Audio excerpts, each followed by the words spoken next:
Nice to check off some things off the list. Yeah. Okay. Ooh, this is a great time to start. It's 10 p.m. Okay. Okay. Should we? So 45? Let's just. Yeah. 45. Okay. You're about to jump the ship and say something else. I was gonna say a minute, but. Oh man, I clicked after you. I fucking know it. I hope that worked. Me too. I think it's Hi. good. Hi. Hi. Ryan, how you doing? Hi there. Hi. Hi there, hey there, and hello. Little late getting over here, but we're here. We're here. I was like, oh man, Becca's just building up her resume against me of being late. Dude, seriously I do though, take it for advantage, honestly, a little bit. I checked your Instagram first to see if you were posting stories because sometimes that's why you're late. I did not post a story because I was like, yeah. she's gonna either see that I post a story and then write her own story saying that she's waiting on me. No, I do bash you a little bit, but you were only 6 minutes late. I mean, and I was finishing up editing the podcast, so it was fine. Okay, that's good. I mean, like, people should know that I'm always on time. Like, you guys should know by now. I know that it sounds like I'm a freaking irresponsible person. Yeah, for this, I'm like give or take 5 minutes, but it's going to be either on time or 5 minutes. Yeah, I'm always. It's not going to be 5 minutes early. And if I'm not, I text you and I'm like, ugh, I need this time. But, right. Yeah. Yeah, I was going to text you, but I was mid putting handles on stuff. Dude, so I was like, that's fair. I know you're working in the studio, so I expect it, so it's fine. Yeah, I'm not just going to let time get away from me necessarily. Yeah. It's like I'm trying to condense a bunch of stuff into the finite amount of time that I have to. Yeah. Is Erica there today? No, she's here tomorrow. She's here on Mondays and Thursdays. Well, that's rude. So she'll be here tomorrow. Yeah, I was so I ran a bunch of errands today we'll talk about the show this weekend, but I ran some errands to put a sign out in the neighborhood for the show. Oh yeah. Stopped at Lowe's to get some of that like craft paper to do some things in the studio. And then went to drop a package off at UPS. It was a wholesale order. Nice. And then I got some stuff printed at Staples. So got my old thank you card, business card stuff. Oh, good. Rachel was like, why don't you just get them printed? And I actually did look into some printing. I think it's gonna be like 50 cents a card, maybe. No. Maybe 40 something cents a card. Don't do it with the rounded corners if that's important to you. Just cut the corners. No, I was doing squared off. Okay. But why don't you do stickers like I do? People fucking love them. I'm not that fancy though. My graphics are not fancy. Like it's super simple. Yeah, but I made you that cool graphic that you can make into a sticker. Remember, I made you a circle. How much would those cost though? Those I don't know. Those would have to cost at least 40 cents a piece, right? No, I think they're like 20 maybe. I don't know, but nobody's ever lost one of my cards. Like, I'm not shitting. You saw at the show how many people are like, oh, this is so cute. Mm-hmm. It's like a fucking thing, man. I was trying to see how much I ended up. 10 divided by 15. So I pay about 65 cents a piece per page. Per page. And I'm if I update, I'm going to update the graphics so I can fit them all on a page. And I can get 24 to a page. So I'm going to say 65 cents divided by 24. 3 cents. 3 cents a piece plus the time to. That's a lot of fucking time. I'm sorry, but it is. It's kind of a pain. I don't have to round the corners either. I mean, you don't have to round the corners. There is that. I mean, if I'm in a rush, I won't round the corners, but... It's fine being professional. It's fine. But it's just, I mean, I feel like most people are going to throw them away anyways, so... That's why you give them a sticker. Then they won't. Do you know how hard it is to throw a fucking sticker away? Hard. I don't know. I just feel like giving an adult a sticker just doesn't feel professional to me. What? It doesn't feel professional to me to hand them a sticker. And plus, I would be a little more, like, tight to the vest of giving these things out if I'm getting 500 of them. I'm not saying anybody who gives out stickers is not professional. I'm just saying, to me and my brand, it doesn't feel professional for me to have stickers. But I don't know what the sticker would look like. I mean, I wouldn't go with the holographic like you've got. No. Yeah, you wouldn't. I made you one that was a circle, I think. I made you one that was a circle and it was like green and it had your Wait, face did you on make a sticker for me? Yeah, I made you a sticker. You pulled a graphic out of it, but I don't remember you. Yeah. I made you like a little... What about this? What about this? Maybe I put it with orders. I would be willing to put them in an order, like as an extra. Okay, but what about this? What if I make you a graphic for printing and all you have to do... What if we just make you a new graphic and then you can print them out? Do you print them out on black and white or do you color? I do black and white on craft paper. On craft. I like the look of the craft card because it goes with my kind of wood tones and my craft bags. I agree. And a black stamp, so it's just black on craft paper. Okay. Plus, that's the cheapest option is to print black and white. So. Do you bring your own paper or do you buy the paper there? Yeah, I got a stack of like 70 pages. That's why it's also cheaper too. Because you have your own paper. Well, I don't know if it's... they might upcharge me because I bring my own, but I don't know. It's 11 by 17, so it's like a pretty big sheet. Don't you have a printer?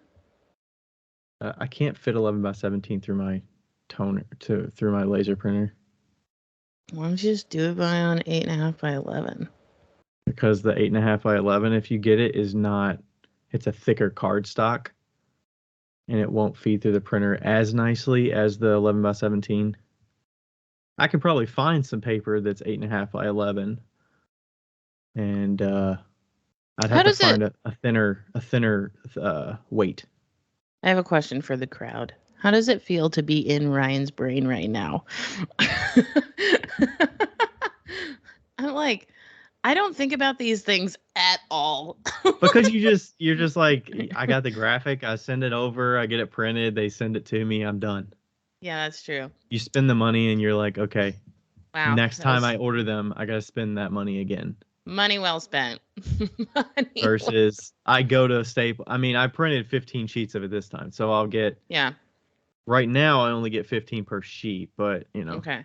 15 times 15. Like, that'll carry me through the year. That's 220 plus cards. Okay. For $10. And I got to spend time to cut them.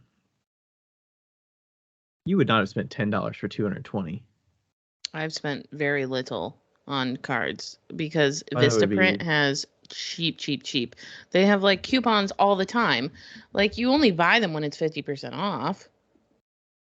But don't you only get them in sets of 50 or something, and you got to use different email addresses every single time and all that shit? No. Or am I thinking the sticker discount things where you get like a stack? Yeah, you're thinking the sticker discounts. Okay, business cards. Ooh, those are nice. Standard shape.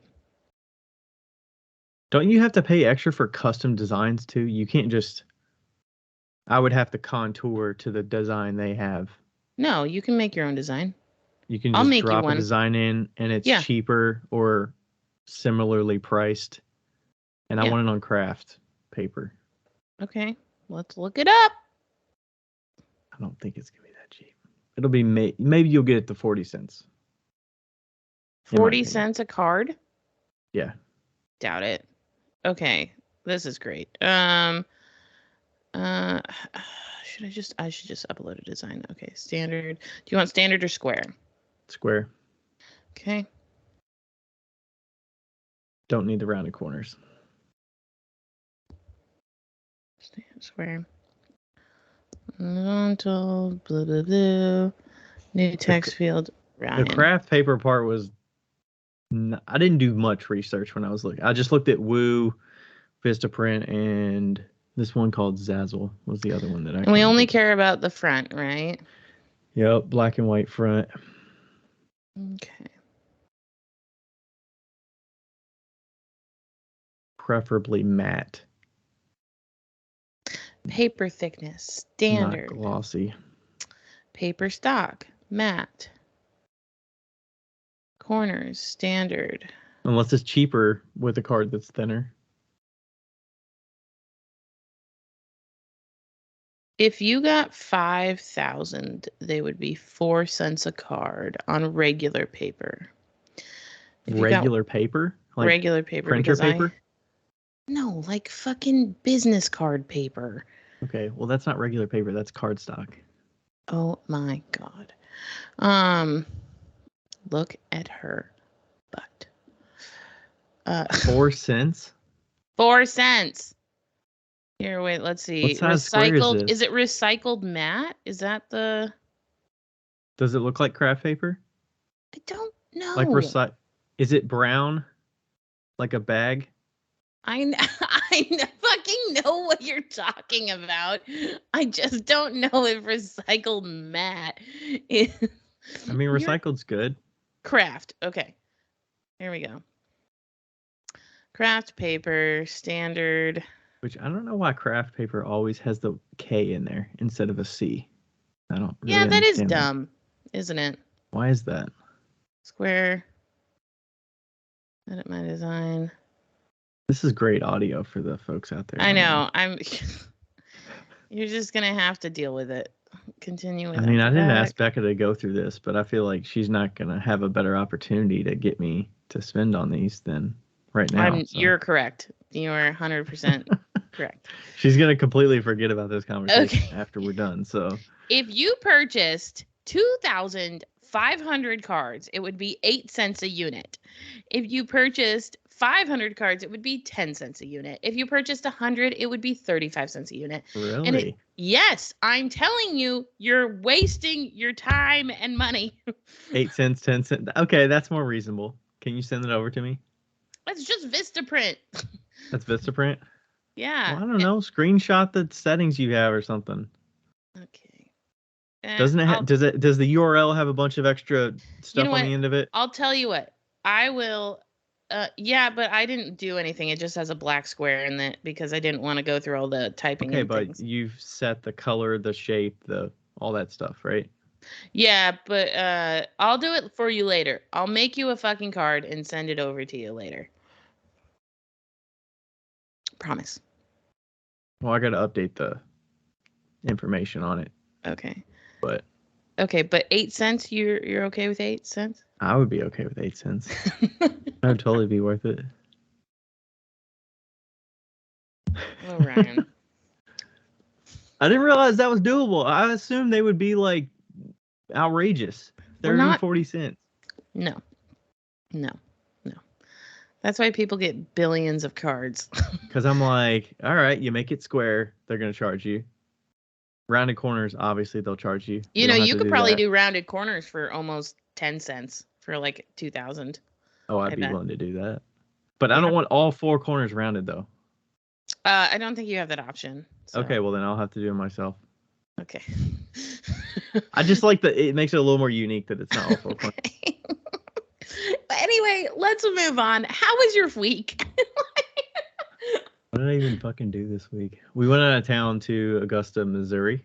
Mm-hmm. Which is a little outside St. Louis. Okay. It was great. I was going to say great weather. It was sunny, but it was a little chilly and windy and stuff. But it was good. We went with my brother and sister-in-law. And it was just kind of a chill. Yeah. Went to wineries and dinner and stuff like that. It sounded looks like you had a great time. Yeah, it was good. We stayed in the bed and breakfast. Bed and breakfast. Bed and breakfast. That was the first time I stayed in the bed and breakfast. It was pretty great, actually. Yeah, they make you food and stuff, right? Yeah, that we had breakfast provided. They had some little cake stands with treats and desserts every night. Oh. So they had pumpkin spice cookies, they had chocolate chip cookies, they had some lemon something tart things. It was really good. And then you're just kind of in a house setting, so they got the character of the house and all the little trinkets, and there's a hot tub there, which was nice, and fireplace and all that good stuff. So yeah, it was a good time. It was a little weird because I came back from Trevor's the weekend before, so I was already kind of on sort of a vacation. Then I came back, and then we went on another trip, so it was a little close in proximity. I would have liked to have a little more time to get back in the studio mix of things. Yeah. But it was a good little short weekend, so that was great. And then I don't think I'm just kind of preparing for my show this weekend. Okay.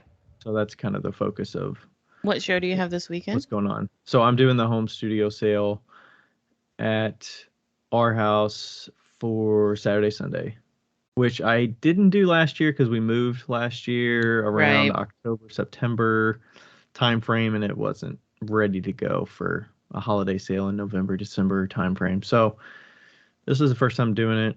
We'll see what happens.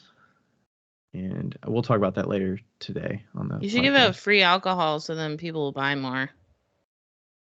Tell them we were talking about whether to have snacks or something. I think we're going to have some snacks like cookies and holiday kind of things. I don't know that we're going to have liquid, though. Yeah. I think that you should have a requirement. Like, what you should do is have a show and require everybody to have 2 shots before they come into the house. And that way, once they're in the house, they're loose, they're feeling good, they're ready to spend their money. Yeah, they walk down the back steps, crack their head open on the pavement. Yep. Make it a great weekend. Love a good lawsuit. Yep. Just don't roll down the hill. Yeah, seriously, that would not be fun. Oh my God. Jeez. What? You're a 10-year-old? 2 shots. You know the deal, kid. 2 shots. Root beer for you.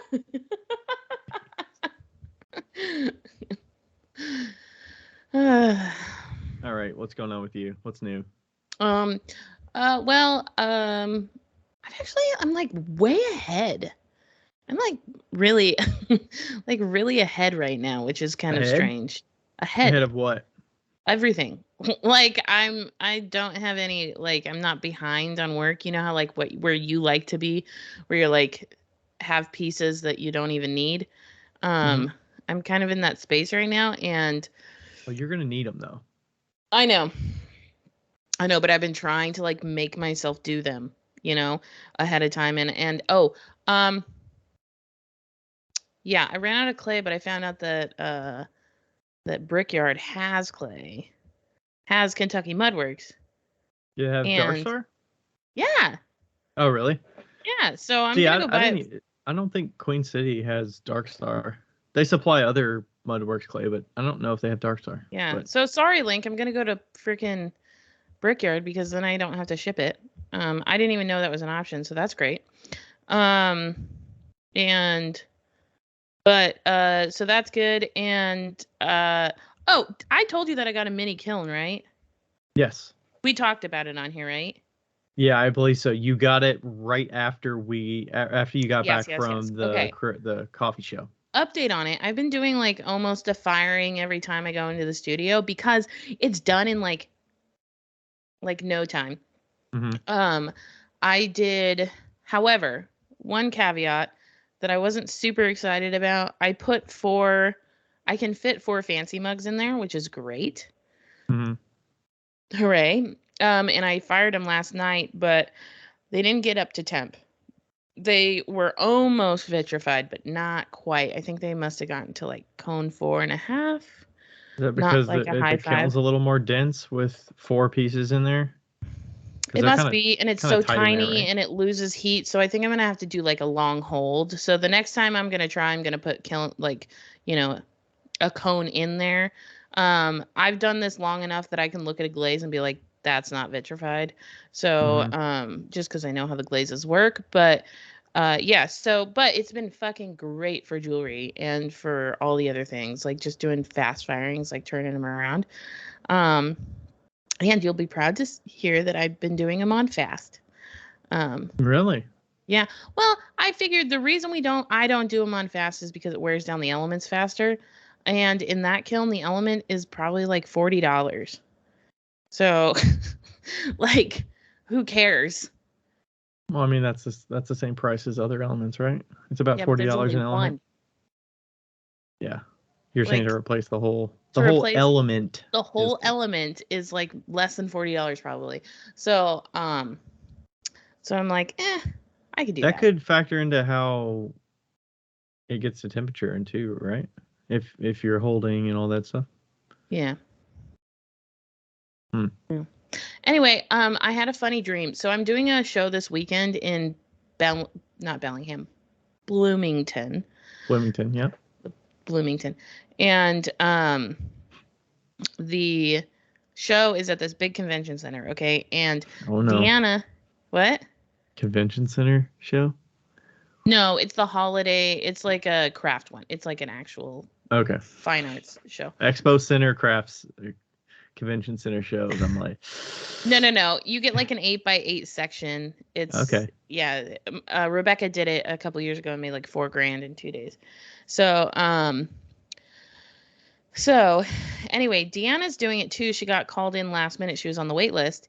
And last night I had a dream that I was just planning on going down and sleeping in the van because I had it. So just throwing in a mattress and sleeping in the back. And I was like, you're welcome to sleep in the van with me. And then I was thinking about it. I was like, you know what? Normal people probably are not too fond of getting up after sleeping in a van that's going to be 30 degrees that night and then going to where do you take a piss? At the gas station. Okay.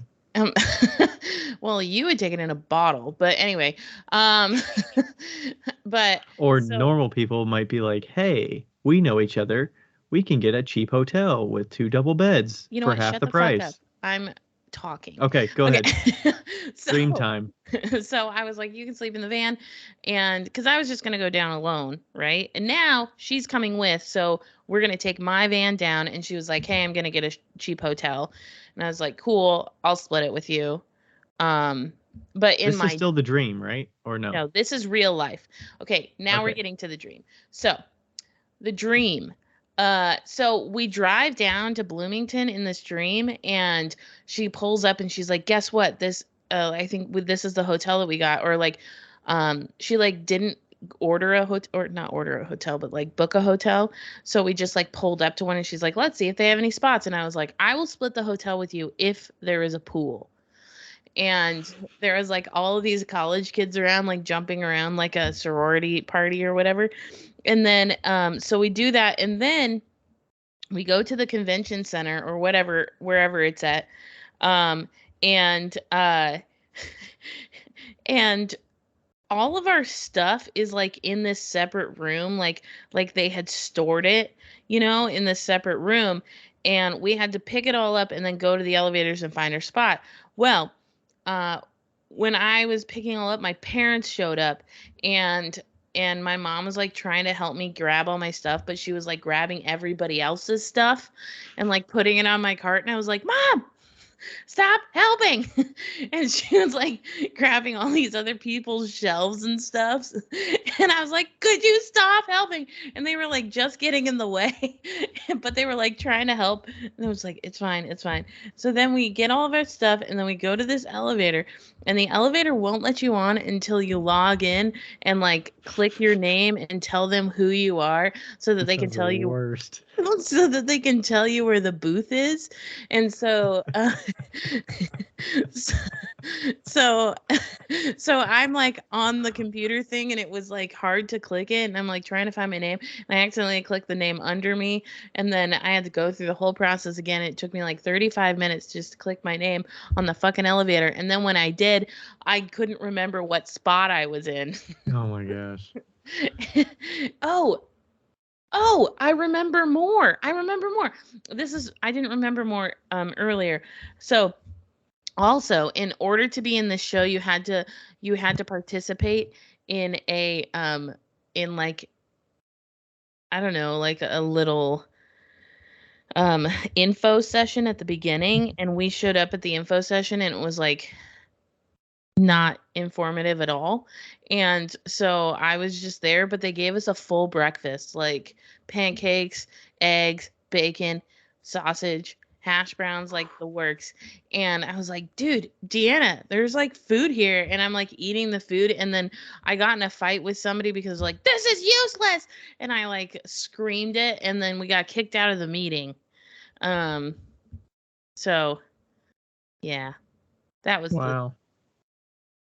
yeah. Wow. The thing about that the logging in thing, that's probably not far off from where we're going to be at some point. Mm-hmm. Like I can Yeah. imagine going into an apartment building, there's literally no buttons for the floors. Yeah. You have to have your device that has your ID code that you And it have to like be clicks logged it. Yeah. into, and then you have to tap it on this thing and it knows where you're supposed to go. Well, So it it's like pulls you to those, your floor. yeah, it's like those fancy elevators that like when you get in, you have to like tap your card just to so you can push a button, you Mhm. know? I don't see that being that far off. I don't either. Or Insane. you walk with your phone and you're walking toward the elevator and it knows you're coming so that it just opens when you get there or something like. Crazy. I will say though, today I for some reason today like we're doing a short episode today because I feel weird. I've always had like a really sensitive nose. That's why I get car sick. And today I feel like I can smell this like almost diesel fuel on me or around me. And it's like happened since like 4 o'clock. And it is the worst. I'm having a very hard time today. So, Wow. yeah. You said you're ahead of the game too. Are you ahead with your packing and situation stuff? I saw you were getting some apartment tidying up Yeah. happening. I feel like I really am. Honestly, like I went through all my clothes and I downsized all my clothing. So I only have 15 shirts, like 2 pairs of pants, like leggings and 6 draperins because Yeah. apparently that's important. It was hard to get rid of the draperins because my mom made them. Hmm. Those are the And ones that you wear kind of as a outfit, right? Is that right. what you're talking about? Yeah, yeah, yeah.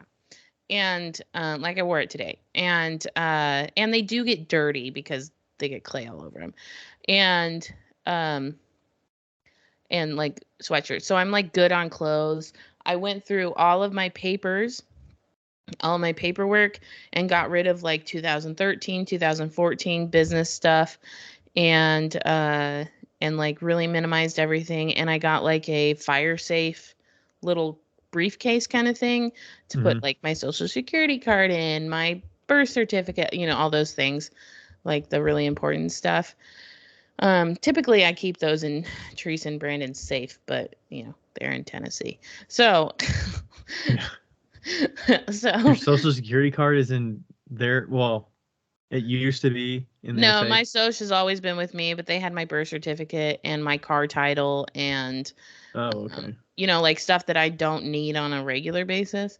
Right. Um, they still have a few of my things, like really expensive stuff. But yeah, and then I've sold or given away all of my large items. So my kitchen table and my bed are going to the cleaning lady in this apartment complex. My couch is going to my friend.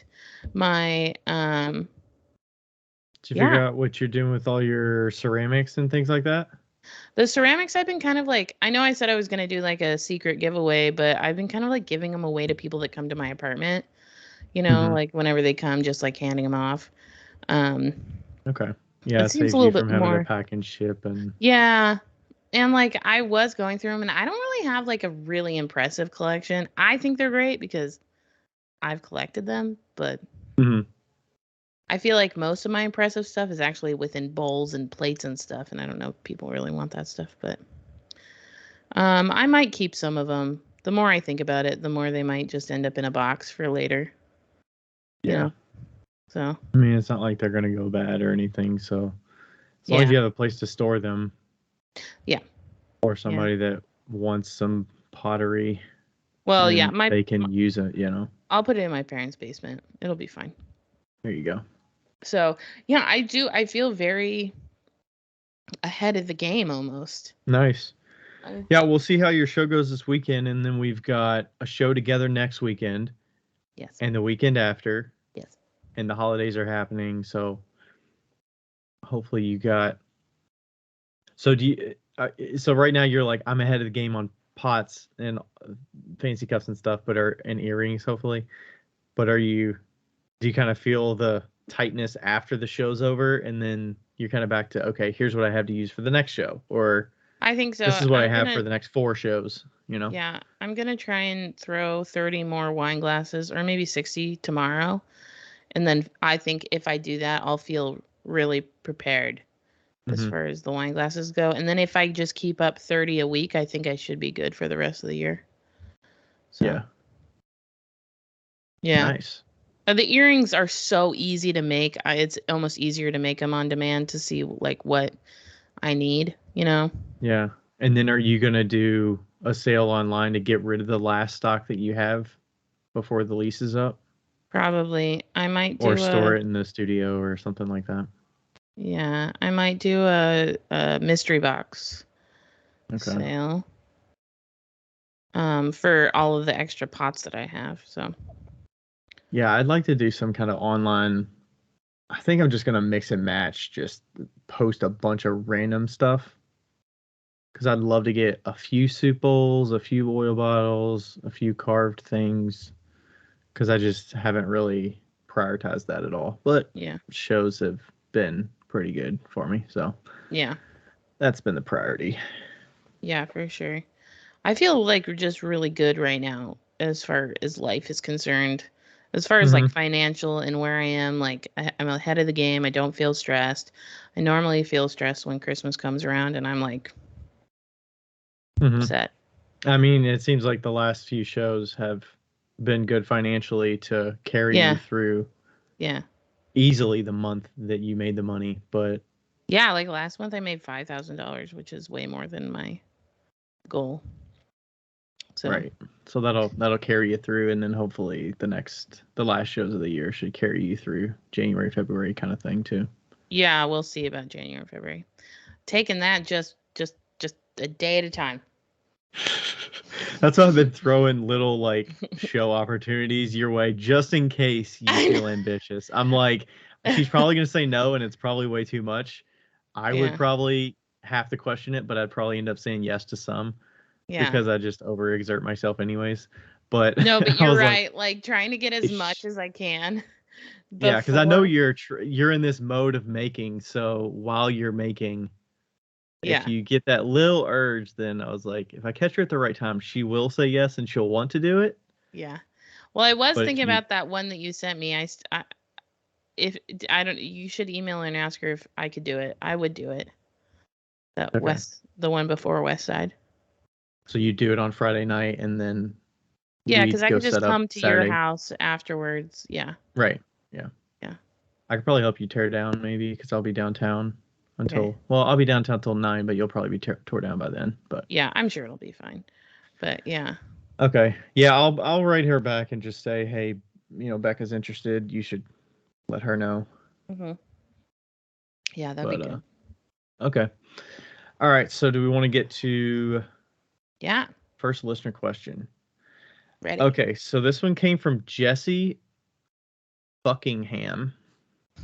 Okay. Jesse.Buckingham. I don't know why that was weird to read. I know. I was like, why is that a hard name? Well, I was trying to think of how to say that.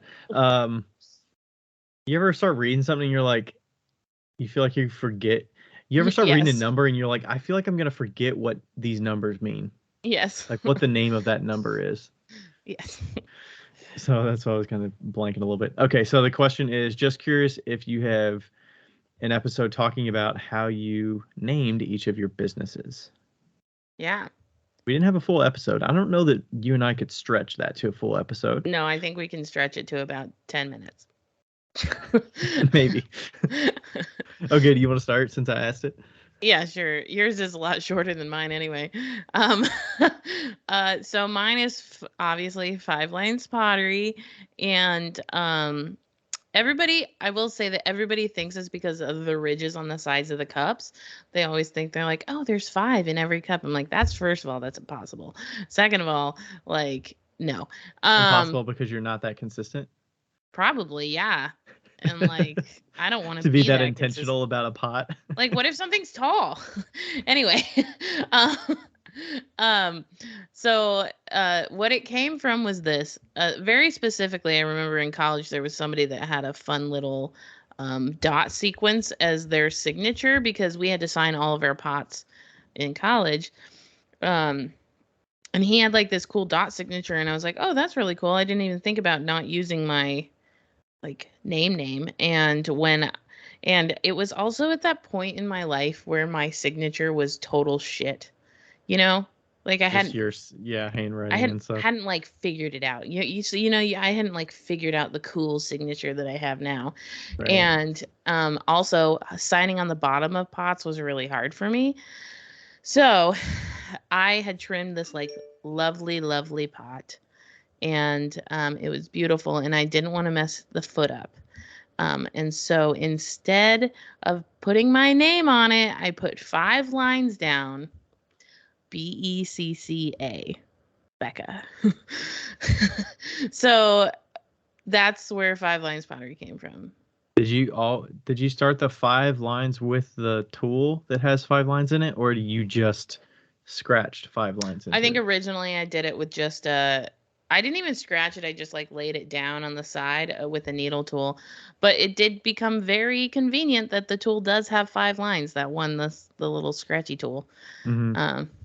Yeah. Depending on the scratchy tool, I think I had the ZM tools one. I think there's 6, but maybe there's 5. Yeah. I don't know. Yeah, the little orange one is 5. But yeah, so that's how that came to be. And unfortunately, no, it is not 5 lines of Coke. Though plenty of people think it is. I don't do drugs. You have a cool graphic of that with somebody drew. It's like a character. I do. I don't know if it's a caricature or Yeah, it's a caricature. My friends are caricature artists, and they drew me a cool one. And I was actually snorting clay dust with a $5 bill. just getting right in there.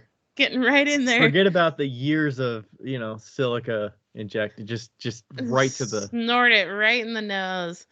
Yeah. So don't do that. Yeah, but it's funny though. I do love that reference though, because like my mentor was like, you should not name your business 5 Lines Pottery. Like people are gonna think you do drugs, and I was like, I don't really care. And now when I tell people to like how to remember me, I'm like, just remember 5 lines of Coke. They never forget. Just like catch them off guard, and they're like, yeah, I never knew that that until you forever. said something. Is the number 5 of them? Is that a consistent number, or is that just a thing? No, it's just a thing. Okay. It's like, more lines. 3 lines. Yeah, it could be 3 lines. Yeah. Yeah. So because it's 5 lines, I don't know, lines. It's just the lines. It's not the number as much as it is the lines part. But yeah. And so then you started. You didn't always scratch the 5 lines in there. You kind of evolved to a stamp at one point. Yeah, I had a stamp with 5 lines in it, and I would do it on the edge of the pot. Mm-hmm. And then I eventually just stopped signing anything. I had a stamp. So if you got a Becca pot with a signature, you're kind of lucky. You're kind of lucky because it's never gonna happen again. Yeah. Do you feel like you should sign the fancy cups? No. No? I kind of love that they're not. Really? You know? It's like, because nobody would do that. Or it's so unique. Yeah, nobody's not gonna sign their fancy like $100 pot. Oh yeah. Like I'm the only. I would almost guarantee that I'm like one of the only people that doesn't sign a cup that they sell for $100. I'm sure there's somebody else out there, but yeah, not that many. Not you that want the many. recognition, and you want the. Well, some people will add fanciness to their signature with $100 pot. That is true. It's not just a stamp, Yeah, that is true. I do feel like if I put a signature on the bottom, it would completely mess up the whole thing about the bottom of that cup, Because you sand it? Yeah, because it's so smooth. It's like, and if there was like lines in there that were like indented, you'd feel them, and that'd be weird. Really? I feel like if there were the subtlest stamp of 5 lines, that might be good. Stamped in. Yeah. I don't know if you do a black underglaze in there to get it. Yeah, that would probably be good. Stand out. I mean, I certainly have the opportunity to sign them, and like on the very first ones I did a tiny little smiley face. I did see that on some of them, yeah. I don't know what tools you use for that, but it wasn't. You didn't just draw it. No, I like indented in. But yeah. Okay, tell us how you got your name, RD Ceramics. I don't know. I don't know where the R and the D come from, but God forbid. It's something. When did that happen? Birth related or Earth. I don't know.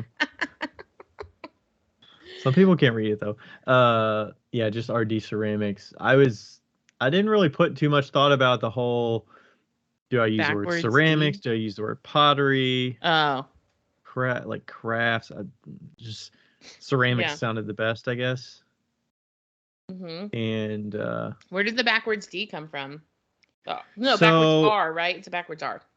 It's a backwards R and a forward D. So I was playing around in high school.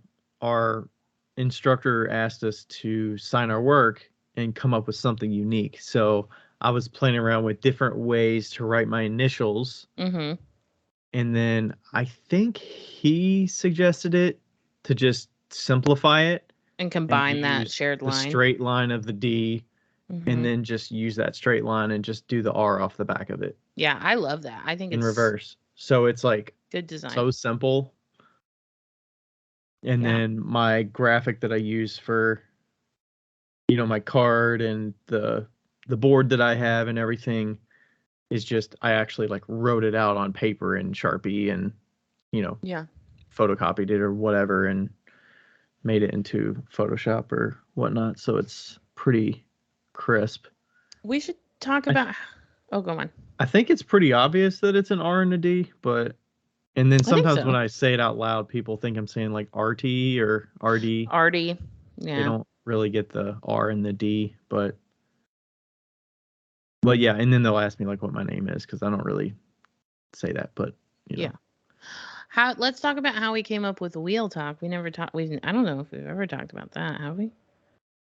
Maybe. I mean, in our year recaps, maybe we breezed over it. Oh yeah, maybe. We had a list of so many names. Right. Oh my God, There's probably 30 on there. I don't know. Yeah. You think it was that many? Yeah. Something like that. And it was like wheel chat, chattery chat. And craft sessions. Craft session. Like, and we were I don't know if we were talking in person or something. We were like, wheel, like real wheel. Wheel chatter, wheel chats. I got the list here, so let's get wheel. Let's get wheel. That one I really wanted. Let's get wheel because it's so funny. The wheel life. I think it's a bit insensitive though. Let's get wheel. Wheel life. Getting wheel with Ryan and Becca. Yeah. And Maker's chatter. I feel like you wanted something a little bit more serious originally. Well, or with chat. Pot life, Potter's life, Maker's cast. We kind of wanted it kind of agnostic of clay a little bit if it could, but the wheel didn't necessarily mean that that's kind of us is wheel. Yeah. Wheel, and that's kind of how we started, was just talking at the wheel. So yeah. And then the play on words obviously is real. Awesome. So yeah. Yeah. I've never once regretted our name. Never. I have regretted. No, that's a lie. I have regretted that it's not podcast, but we have that as our website, and so it was okay. You mean naming it Wheel Talk Podcast? Podcast, yes. But I mean, you always say we have a podcast called Wheel Talk Podcast. Yeah. Like, you know, it's a podcast. You just said it was a podcast. Yeah. Get thrown. Get thrown. Spinning thoughts. Yeah. So, yep. I like it, how we settled on that. Me too. Okay. What's our next question? I will say it. Yeah. This is the topic for today. So, yeah, which will be probably pretty short. But hey, so I'm trying to catch up on all the episodes I missed out on. But I had a question with regards to the home sale that Ryan does. Very good timing. Is there any episodes on how to go about doing that process? I have a nice big home studio, so I'd like to host an open studio sale for Christmas, but I have no idea where to even start. That is Passionate Arts and Ceramics. Arts and Crafts, sorry. Passion Arts and Crafts. Yeah. All right. So, home studio sale. There's not really a guide to doing this. Yeah. And I was initially thinking it was going to be bigger than it was. I was thinking bigger when I was planning it. I was kind of planning it as we talked about Backyard Craft Show in the past on here. So I was thinking of it like a Backyard Craft Show light. Just for the winter. But I think after talking with Becca about it, she was like, no, you should just do a show that is just you for the holidays. Yeah. So it's not, multiple people, multiple artists there, and then you have to, spread around the sales with other people and all that stuff. So I just went the simple route, pick a date that works for my schedule, figure out when you want to do it. I went with the holiday show, so mine's mid-November, first week of November, second week of November. But I did that just based on other conflicts with shows that are going on. You're not right in the mix of winter show season. Right. Where there's a lot of other events that are going to pull somebody to. Yeah. Or that you can sell at. Like, if you already have plans to sell at a show that you've sold at for years, or there's a big one that people go to a lot, I would rather go to that and pay $90 or $100 or whatever to pay and sell at a show where they're doing a lot of the marketing and the they have mailing lists of who they send it to, and it's a scheduled event that's in a certain area of town that is like conducive for people to come to, and I don't have to do as much. I just have to make sure that I'm prepared and I show up and set up and tear down. So there's not a ton that goes into it, but so that's where the scheduling comes in. Some people do it multiple weekends throughout the year, and they'll just have it, I'm doing it the weekend of Thanksgiving, and I'm doing it the second week of December. So, and if depending on your studio setup and your house, and if you have space to just leave stuff on display and you don't have to do a ton to put it up, tear it down, and all that, then you could kind of make it a multiple weekend thing and give people other options to stop by. But I mean, I would say that the big benefit is you can decide how much money you want to put into it for if you want to go the route like Becca was talking about. If you want to go the route of having drinks and snacks and desserts and all this stuff and make it like an event for people to come to and enjoy some refreshments and buy pottery or whatever you have, then that's an option. But I'm just kind of going simple with it and keeping it just easy. So I'm not going to get over it. It shouldn't be an overwhelming event for me. Obviously, I'm going to be a little stressed about are people going to show up? I don't think you can really get over that until you do it. Yeah. And I mean, I was definitely nervous about that the first year I did it at my house, and that was part of the reason that I wanted to bring other people in to do it with me. And I had this idea, I was going to do it inside the house, so it was, in the living room, dining room area of the old house, and each person would have a 6-foot table, and you'd set up in this part of the house and this part, and you could walk through and see the different people's work. And then if you wanted to go to the studio, you can go down the basement and see the studio, and then you can leave out of the garage if you wanted. And you could do that kind of your rounds to talk to different people. And then I was like, that seems like a lot of work to coordinate. Yeah. Because you got to coordinate with the people, and then how much space do they have? Where are they setting up? When do they get in there? Bringing stuff into the house, taking it out of the house, people coming in, and then you got to worry about, is it going to be good for them? Is it not going to be good for them? I feel like it's more on my shoulders to make it a good event for everybody if I'm hosting other artists. Yeah.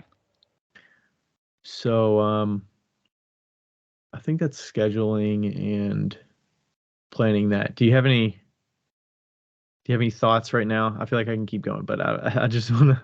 No, it's good that you're keeping going. I think that, when I used to do mine, I just really made sure people knew about it ahead of time on my social medias and like at different local places, because where I was, people had to travel to me, It was like Are you some talking people about when you came. were at your home Yeah, when I before was you at were my at home. the studio in Monroe? Okay. Yeah, I used to do like little art garage sales, and people would come from Seattle, which is like 45 minutes away. So like, Wow. yes, so it was like a thing, So I would just give a well in advance like shout out to people and like keep updating as much as you can. And How did you do that? and Did you go Facebook event route? I did Facebook event, and I do think that Facebook events still work really well, even if you don't have a huge following on Facebook. Mm-hmm. It's just nice, it's a nice way to get the old people in on it, Yeah. I mean, that's the route I've been taking the last couple times I've done it. And I basically just create the event, put a featured photo. I don't even do the whole doing graphics and things like that to make it look like it's a postcard of like a Yeah, fancy event. I just do a graphic of my work that's the banner image, and I title the event appropriately. So it's RD Ceramics Holiday Studio Open Studio Sale. right. Second Yeah. annual is what I put. So it looks a little bit more like, hey, I've done this before. Yeah, super simple, just And it's an event on my business page. And then I'll usually on the page, I'll go to the discussion section and I'll add a post at the beginning saying, hey, I've got this event coming up with a couple photos of my work, maybe of me, and then some of my table at a show. I think showing your work at a show gives a little more context to, hey, I'm established enough that I go to shows. yeah. So if they don't know you, that it gives them a little more confidence that you're not just doing it as a hobby, maybe. Mm-hmm. Even if you are a hobbyist and you're doing a home studio sale, that's fine too, but just show kind of a gamut of your work so people can get in a sense of what you provide, what they can expect there. So I'll usually just do a quick post there. So if they first drop into the event, they can do a quick look of any information about it. And then I just posted yesterday or something that was taking a couple photos of, hey, these are some pieces in the studio that I'm sanding to get ready for the show. So it's just a little trickle of posts. And generally, I like neglect my Facebook business page quite a bit because Me too. Instagram, I only post reels these days, and the reels don't cross post nicely. So I have to be intentional to go into my Facebook account and actually post something. And it could be copy the description of the reel and then go into Facebook and go to post a reel. But it's not the same. It's not the same medium. You're not posting the same kind of content Reels on Facebook are not going to get traction like they do on Instagram. People are not going to Facebook to watch Reels. Right. So it's just a different animal, and you have to treat it differently. So, that's where captions and images are more appropriate on Facebook. So that's one thing. And then hopefully you get people that'll come onto your Facebook that are local, that'll find you and already be following you. Maybe they already know you from Facebook, but that's where I don't generally put a ton of information on my Instagram about the sale, because most of my people that follow me are not local. So I've probably neglected that a little bit, not mentioning it, but I'll basically just, put some stories, 2 or 3 stories leading up to it over a couple weeks before. And then I don't know that I'll make a specific post leading up to it. Maybe I will. I think I did a post today that was just kind of mentioning taking some stuff out of the kiln. Mm-hmm. And then kind of trickling in there, hey, I'm doing this sale this weekend if you're local, just in case. And also be aware, if you're posting stuff like Reels, it could take multiple days to gain traction and get a lot of people to see it. So don't expect to post something the morning of, and that's going to be seen by people the day of and the next day. If the show's 2 days long or 1 day, it's not really going to gain traction as much. So you kind of have to trickle it in over a couple weeks, like Becca was saying. Yeah. Just let people know it's coming. So the Facebook event, and then I just, cost wise, all I do is spend Facebook ads to boost the event. So it's up to you how much you want to spend. I think last time I might have spent $200 or $100. You can do whatever you want, but the more money you throw at it, the more people is going to see it. Do you think it's worth it? Like, obviously you think it's worth it because you do I it. think it's worth it, just because there's not another way that I'm going to get people to stop by. Yeah. Unless, so I guess I do a couple. Well, I do 3 things to advertise. Well, 4 things technically to advertise it. Social media is 1. Mm-hmm. The Facebook boosted post is 2. You Mm-hmm. could say that's considered social media, but paying for advertising on there. So just doing the boosted event, and it's going to show the event with whatever description you put in the post. And you can determine how much you want to put there. And then I do my shows that I go to. I hand out the little slips that say, where will I be next? Okay. Yeah. Oh, yeah. Every yeah, one for of those sure. that I give out at a show leading up to the event. So this event was in November. Usually I will curate my where will I be next based on what shows I have coming up immediately. So I'll probably start advertising that event in probably August, maybe. Okay. I think I picked the date back in like August, September Yeah. timeframe. So let's say August, I start giving these sheets out to every single sale that I get starting in August. That could be 500 people that I give this out to. Yeah. Because I print a lot of these off, and going to shows, that's the best advertising. You can just give these things out with and it's with every purchase. So somebody's already bought from you. They already have some kind of connection with your work. And they don't, everybody doesn't keep those. They just toss them if they don't want it or whatever. But they got the sheet. So that's number 3 advertising wise. And then 4 is my signs I put in the neighborhood. Okay. Okay. Here's a thought. And I don't know if this is I don't know if this is still a thing. But do you remember Groupon? Yeah.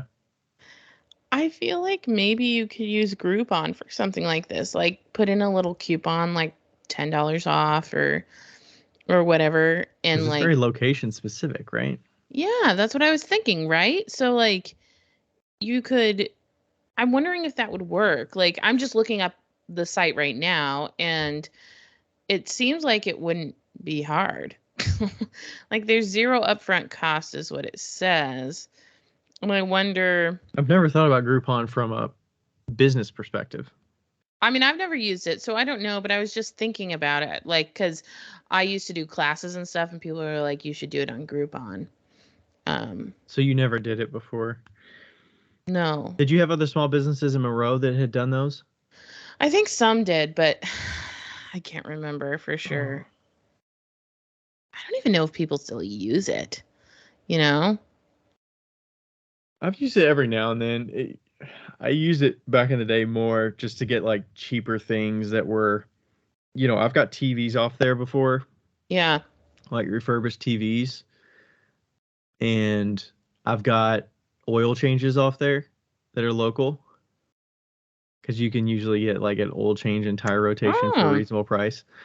And then I think I might have got, because they usually have like gift certificates. Let's say you spend $15 and you get $30 worth of a gift certificate to some small business, Yeah.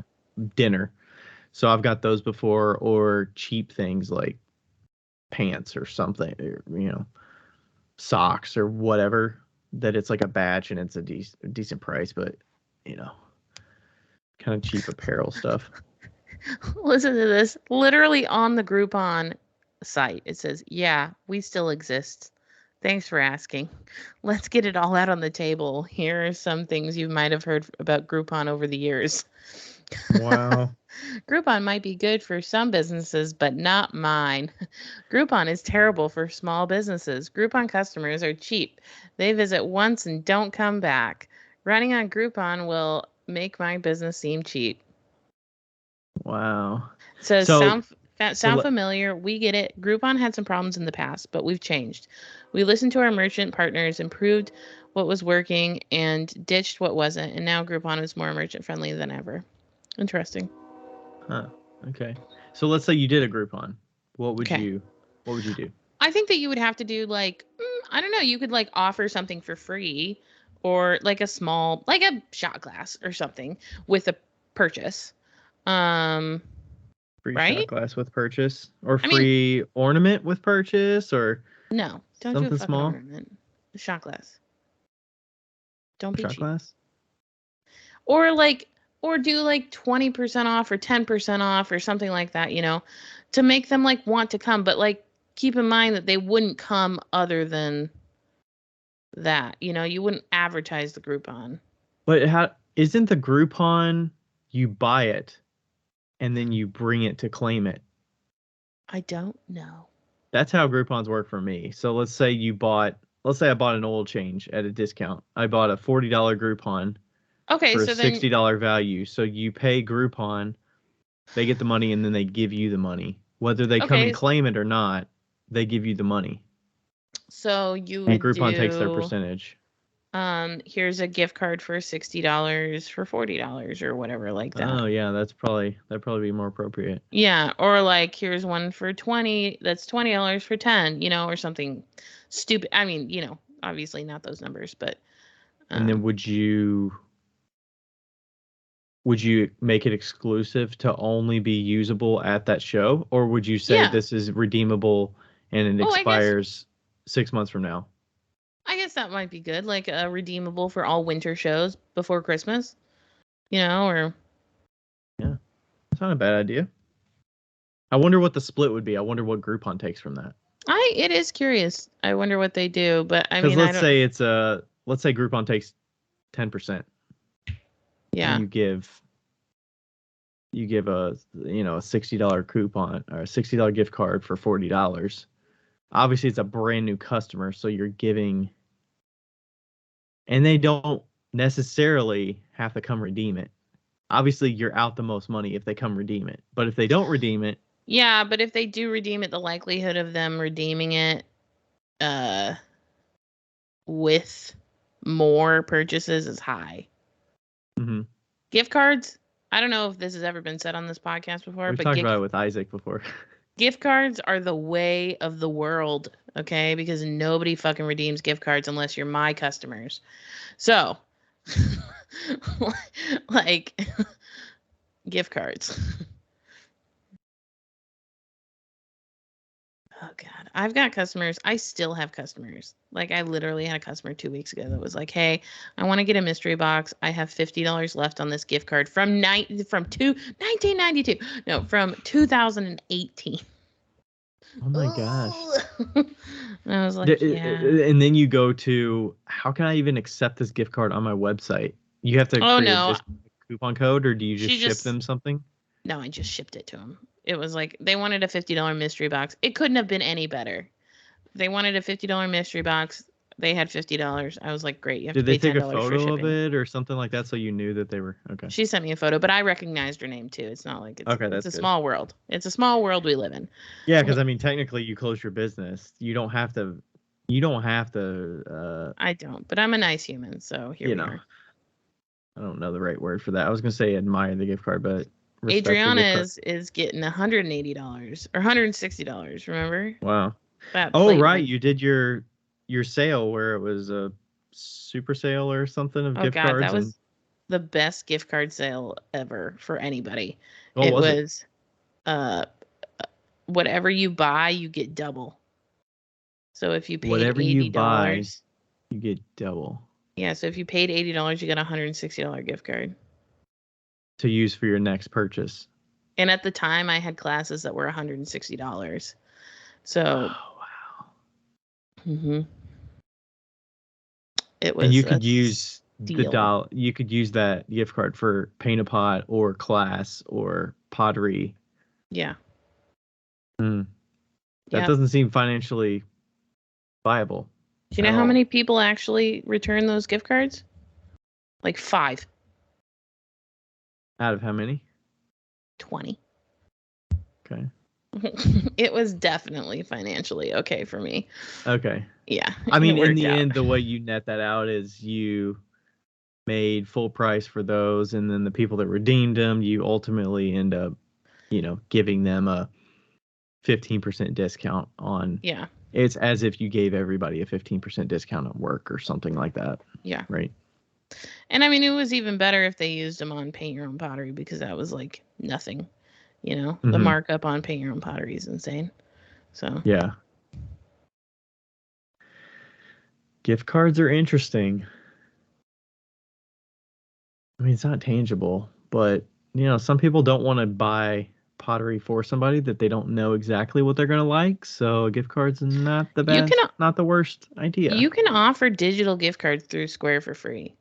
And I think we talked about this before, and you were saying, do I need to get physical ones, or can I just, because you can email them. You can email them, and you don't need to get physical ones. I got physical business cards, and then I just wrote the number down for the gift card, so that if they brought it in, all I needed was like the last 4 digits of the number. Right. And that's something you can physically give somebody without printing off a piece of paper and folding it up and giving it to them. It looked a lot nicer, Right. But I don't know. I from my experiences in the last couple of years, I'm apprehensive to do gift cards just because of that whole thing of people coming back years and years and years later. And one of them then was you just put warranted. The expiration on there. You can't put expirations on gift cards. I thought you said that was a certain state thing. It might be certain state things. I know for Washington, you cannot put expirations on gift cards. However, you can on gift certificates. They're different. The fuck is the difference? Gift certificates are literally a piece of paper, and gift cards are cards. So what? One's a digital format versus a paper format. What? A gift card literally goes into a system, like it's like into the computer system, right? So it registers with the computer, as opposed to a gift certificate, which is a piece of paper that you hand over to somebody. Which is basically like a coupon. Yes. Coupon? I say coupon, but you know what? Coupon? Whatever floats your boat. Okay, so a gift certificate is basically a coupon, and a gift card is... Okay. Interesting. So certificates can have expirations, cards cannot. Right. Can you put expiration dates on gift cards? Federal law. Under the law, a gift card cannot expire until at least 5 years from the date it was activated. Okay, so there we go. Unless your business... What if your business closes? Then it's void.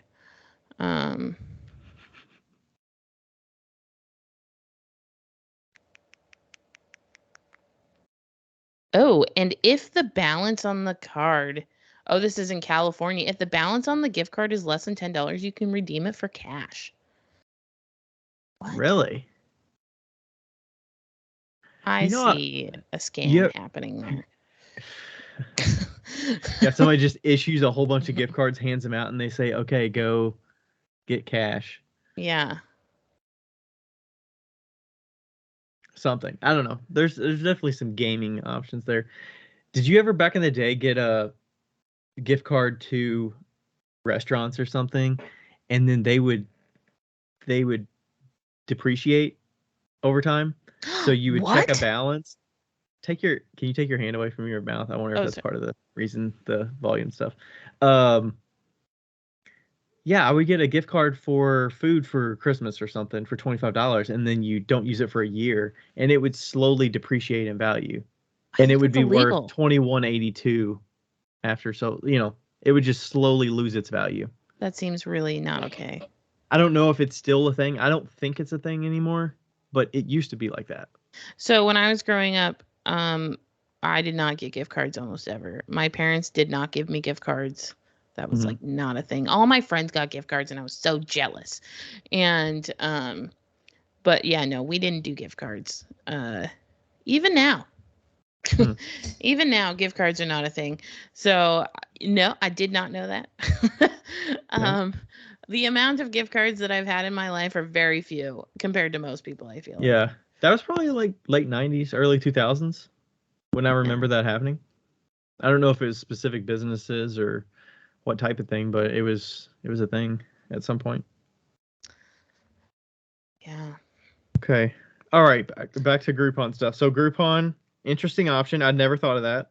I'd never thought of it, but when you were talking about it, I was like, There's maybe that would I'm work. sh- okay, and then I'm sure there's other avenues that you could go about advertising.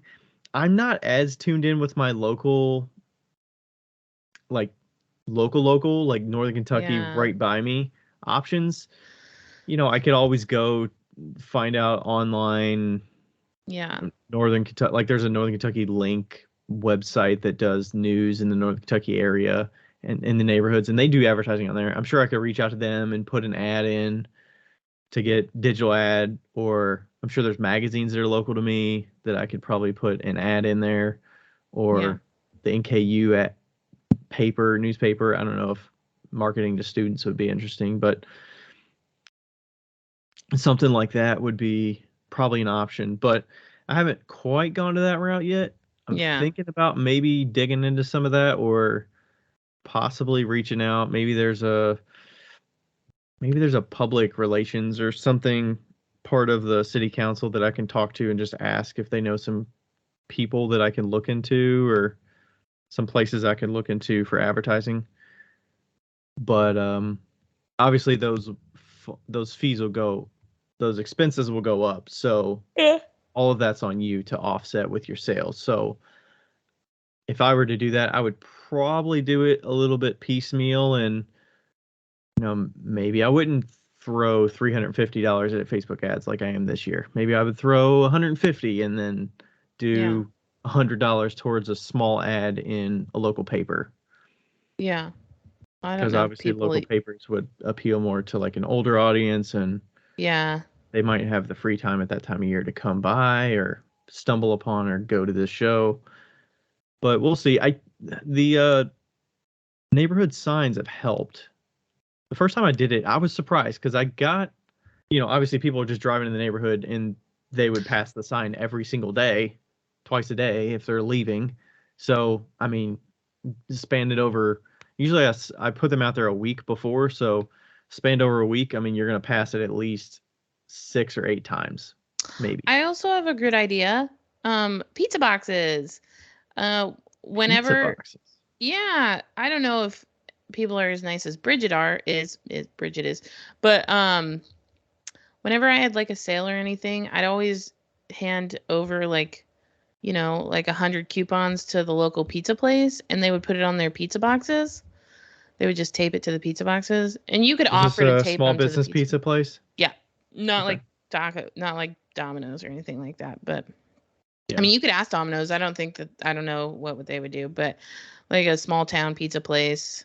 I mean, there's a Pizza Hut at the end of my street. There's a City Yeah. Barbecue at the end of my street. Yeah, I mean, it would be Place. interesting if you could like go into like this is like really wild type marketing, but it'd be interesting, especially with like Grubhub right now and like all the delivery stuff that's happening. It'd be interesting if you went into City Barbecue or whatever and it was like, hey, I have this thing happening just up the street, and I was wondering if you could put these in all of your to-go orders.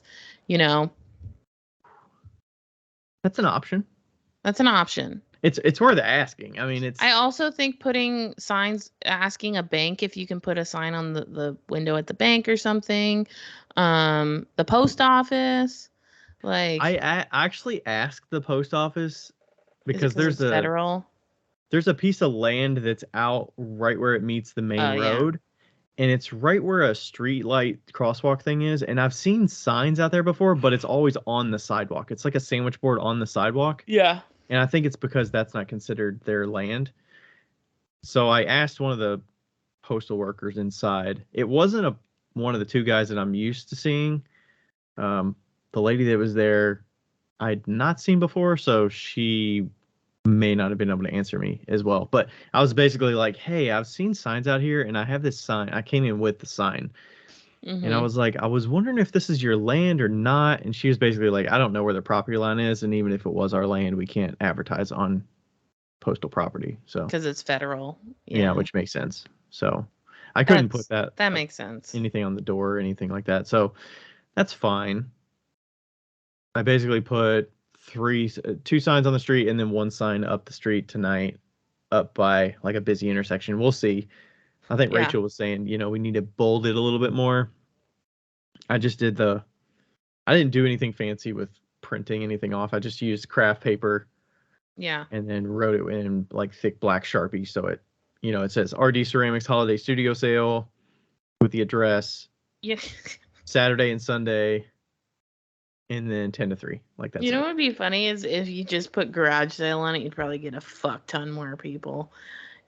I don't want to do that. If you were like garage sale and then like under it pottery sale. It's actually a pottery sale. Oh my goodness. You can have your garage open with pots in it, and then it is a garage sale. It's just a pottery garage sale. No. Then you get people there disgruntled. Why don't you have anything for 25 cents? I'm like, sorry, we don't start till 10. Sorry.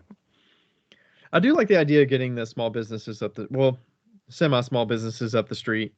They're all kind of like franchises and things like that. But remember, franchises are still owned by a local business owner. That's true. Okay, so even though it's Pizza Hut, it's not like I'm asking them to, hey, can you approve this with Master Pizza Hut? Pizza Hut and Domino's are different. They're actually not franchises, if I understand correctly. But like Dairy Queen is a franchise. So it means they're independently owned. Or if a place would be independently I'm sure owned. Raising Cane's is a franchise. A lot of pizza places are franchise. What about that Chipotle? I feel like Chipotle is probably not going to do it. Chick-fil-A is a franchise. Chipotle is not a franchise. Yeah. McDonald's is a franchise. I got a McDonald's connection. I mean, that you do. But McDonald's, I feel like they'd be more stringent though. They're not gonna. McDonald's is like the franchise, king, and they would not do that. But yeah, why would they want to support me? Why would they want to set the precedent? It's more that like some franchises have a lot of leniency and some don't. And franchise literally is like making the same thing over and over and over again. Like that's why they're franchised, because you're paying into franchise rights. So like when you buy a business, like let's say you buy Chick-fil-A and you put in, I think Steak and Shake is franchise. When you put in your $20K into a 20K investment into Chick-fil-A or whatever, they buy the building, they buy the, there's two different types of franchises too. Like they'll buy the building, they'll buy all these things, and you have to follow every rule tit for tat, But then there's other franchises where you rent the building, you get the signs, you do the things, they give you the logos, they give you the pizza sauce. Wow. Recipe, they give you the cheese that you should be buying, like they give you the people that you should be buying. So it's your business, but there's certain guidelines that you can follow. Mm-hmm. And to break a franchise, I only know this because I was like, where'd you get your franchise degree? Dude, one of my friends broke her franchise agreement, and that was my first personal loan. Because that's where I got my franchise degree.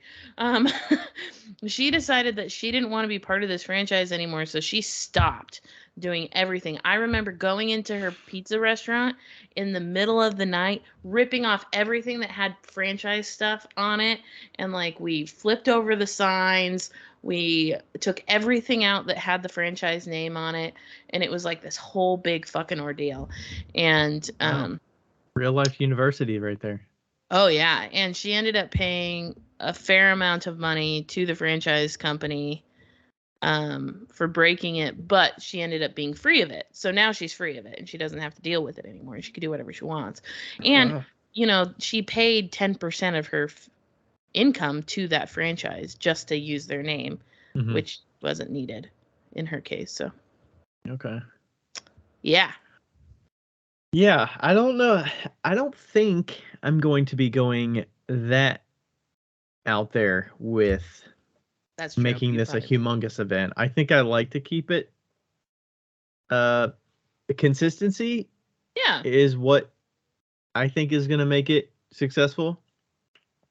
We're not going to be moving every 3 years or whatever. So, they always know it's here. You make friends with your neighbors You're not in a tiny, tiny town, that kind of stuff where you put things on pizza boxes. That's a tiny town situation, and that is helpful for somebody who lives out in the bumfuck nowhere where they don't have the reach that you could, Yeah. Like a Facebook ad is not going to be helpful as good of a reach as an intimate thing of pizza boxes going to people's, and you'd have to have a lot of forethought for the pizza box situation. Yeah, it seems like you would, because you'd have to come up with a graphic, you'd have to get it printed, you'd have to talk to them beforehand, know how many to deliver, and then obviously you'd have to get it to them. I mean, you'd want hopefully a few hundred delivered, I would think. Yeah. I think some of the businesses might be open to, putting a postcard or a poster in a window. Businesses. I feel like that would be an easy win that they would probably agree to over handing things out with every purchase, because right, you could start with handing out. You'd be like, hey, I was wondering if you could hand out with all your to-go boxes, and then when they say no, you're like, well, could I put this in your window? Or you just say, can I set a stack of these somewhere by the door? Or right.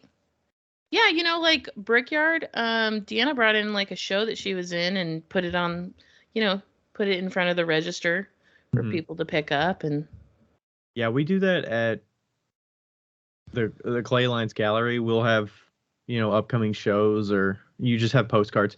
I don't know. I mean, I'd like to go the route of getting postcards made so that you could, I mean, obviously you'd have to get the graphics and then the dates and all that stuff, and then have enough runway to give them out, whether it's me giving them out at shows, and that's instead of the little slip of paper that has one line item about it, I would give out a postcard for my show, or I would, give them out to the businesses, or do posters or something like that. So that's definitely an option. And like I said, that the expenses will add up. But I was thinking in the future, would we want to get postcards for something like the Backyard Craft Show?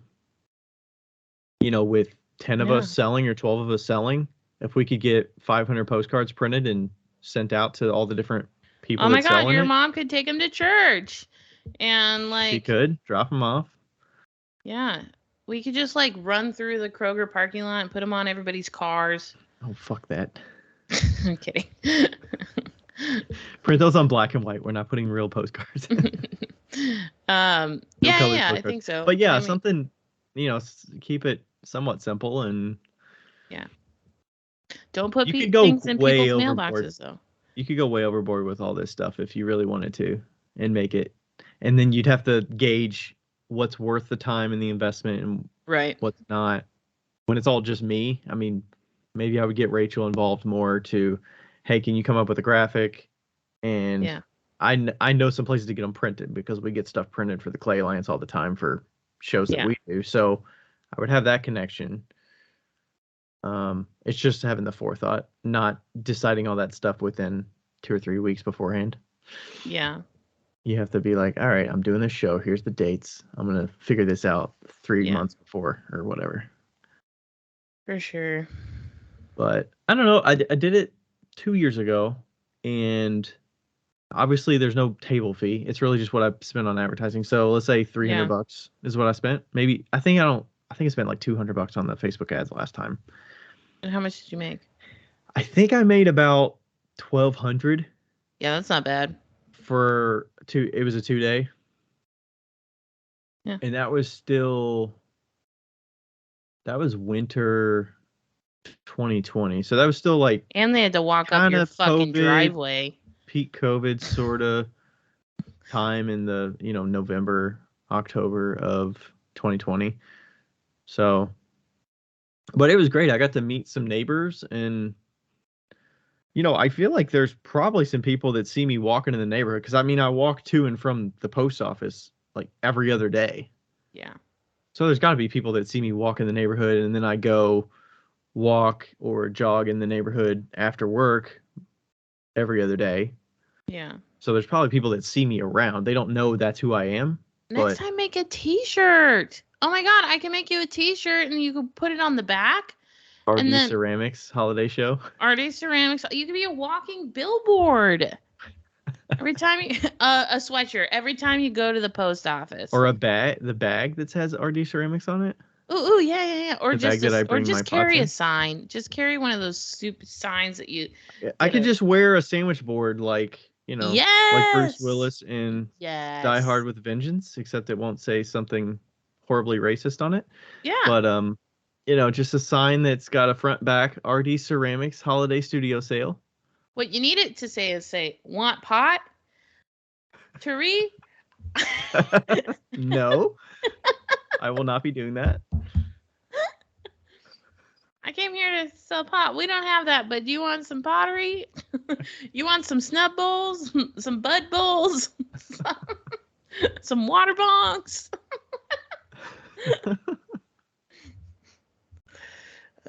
Yeah, so I'm not really setting expectations here, but some other considerations you should probably think about.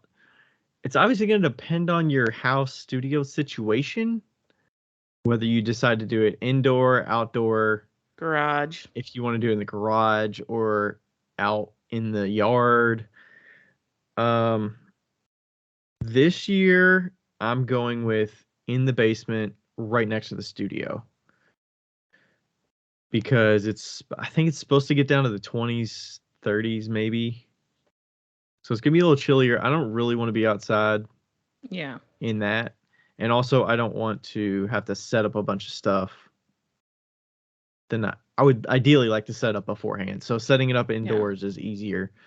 You could set it up over the whole week and then have it ready. People can come shop and you could tear down whenever you want. So, maybe I'm a little worried because people are going to have to come around the side of the house to come to the back to see it.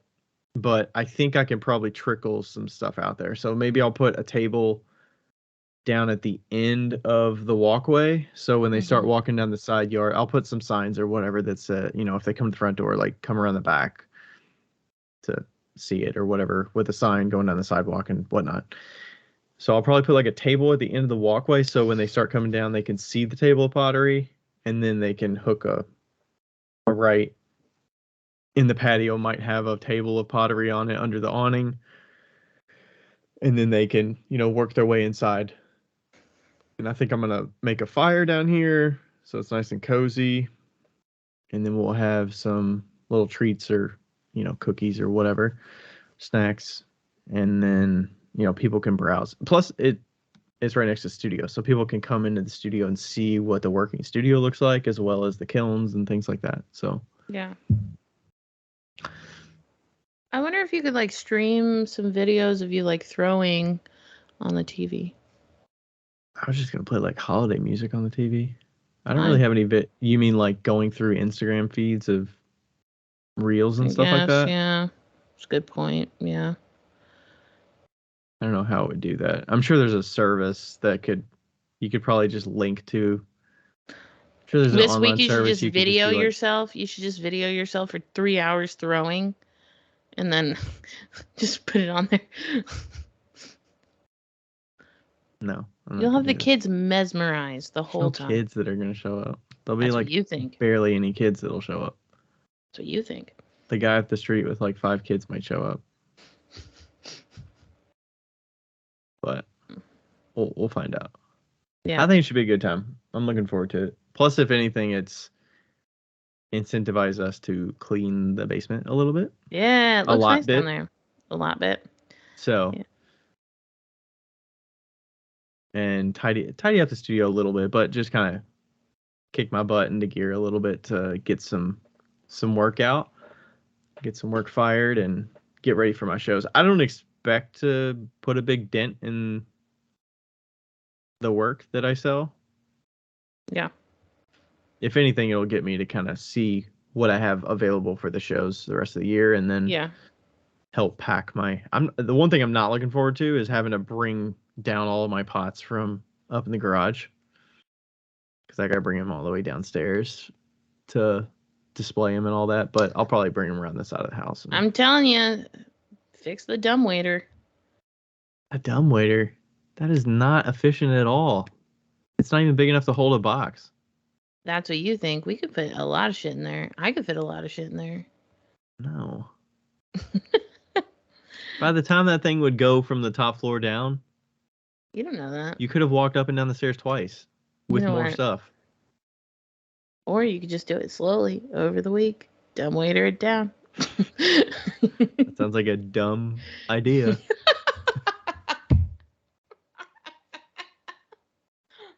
That's like a party trick that is not efficient at all. Hey, Rachel, go. I'm sending it down. Are you ready? Are you ready? I have to go. I'm getting very nauseous right now, so. All right. Sorry to cut short, but. You're good. We don't have anything else. We don't have anything else? All right. Good luck with your show if you end up doing a show. Yeah. I'm also not going crazy with like ornaments and stuff like that. I don't really make Christmas themed items, so that's not really my thing either. Mm-mm. So I would say don't kill yourself. Just start somewhere, do it, see how it goes, and adjust from there for the next time. Yeah. So get it. All right. Thanks everybody for listening. We'll catch you next time. Bye. Bye. I forgot that. Oh my gosh.